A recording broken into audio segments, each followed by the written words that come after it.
Konnichiwa, minasan. Oke, minasan, hari ini Tensai kedatangan salah satu siswa Tensai mendapatkan beasiswa Nihongo Gakko di Jepang. Wah, hebat banget kan? Coba kita wawancara hari ini ya. Kenalan dulu deh kalau gitu. Namanya siapa nih? Coba. Konnichiwa minasan, perkenalkan nama saya Lili Lupana, biasa dipanggil Lili. Oke, Kang Lili, gimana sih caranya untuk mendapatkan beasiswa ke Jepang? Awalnya tuh gimana nih Kang bisa sampai dapat beasiswa ke Jepang? Awalnya panjang ya, jadi dulu saya pernah belajar di Tensai tahun 2014 sampai 2015. Jadi selama 6 bulan, itu level A sama B.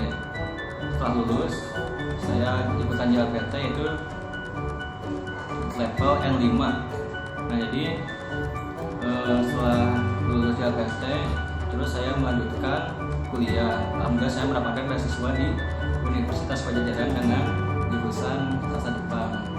Setelah lulus, alhamdulillah saya diberi kesempatan dari lembaga kursus Tensai itu untuk tes wawancara mendapatkan beasiswa di Studi Osaka, Jepang.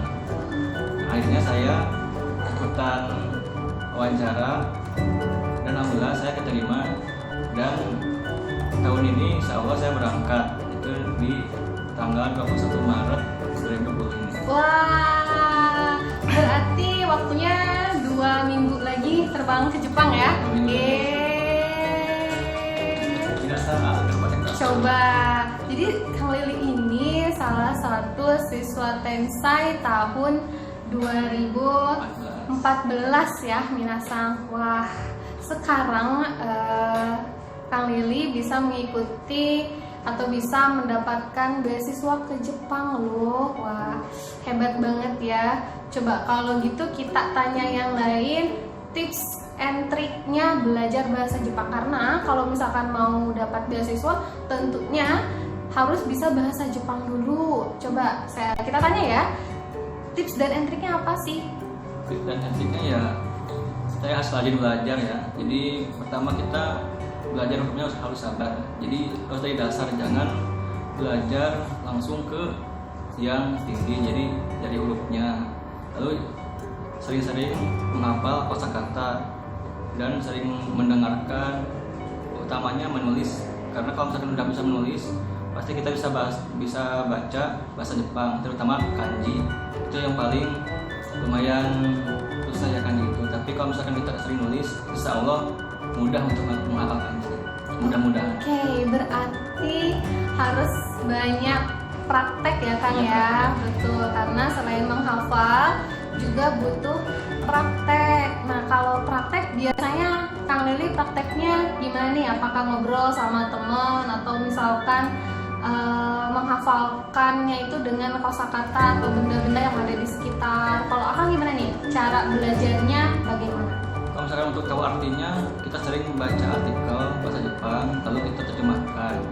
Nah, untuk misalkan cara menghafal kosakata yang sehari-hari, itu bisa kita tempel kanjinya atau bahasa Jepangnya di benda-benda tertentu di sekeliling kita. Misalkan pintu ditempel bahasa Jepangnya apa, itu doa, katakana, jadi ditempel. Jadi kan tiap hari bisa ingat, jadi pintu itu doa.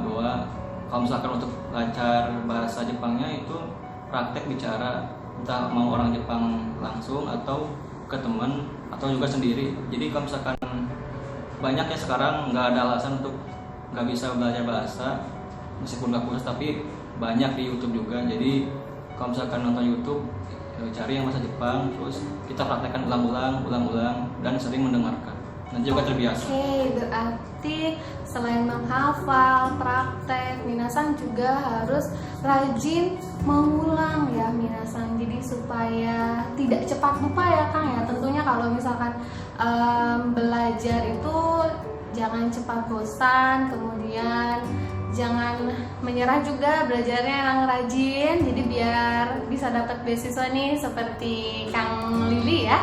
Karena tentunya Kang Lili juga semangat terus ya belajarnya, makanya sampai bisa dapat beasiswa ke Jepang. Oke, pertanyaan terakhir nih, coba kasih pesan untuk teman-teman yang masih belajar di Tensa ini. Gimana caranya? Pasti semuanya juga pengen kan dapat beasiswa ke Jepang. Coba kasih motivasi atau pesan buat teman-teman semua kan.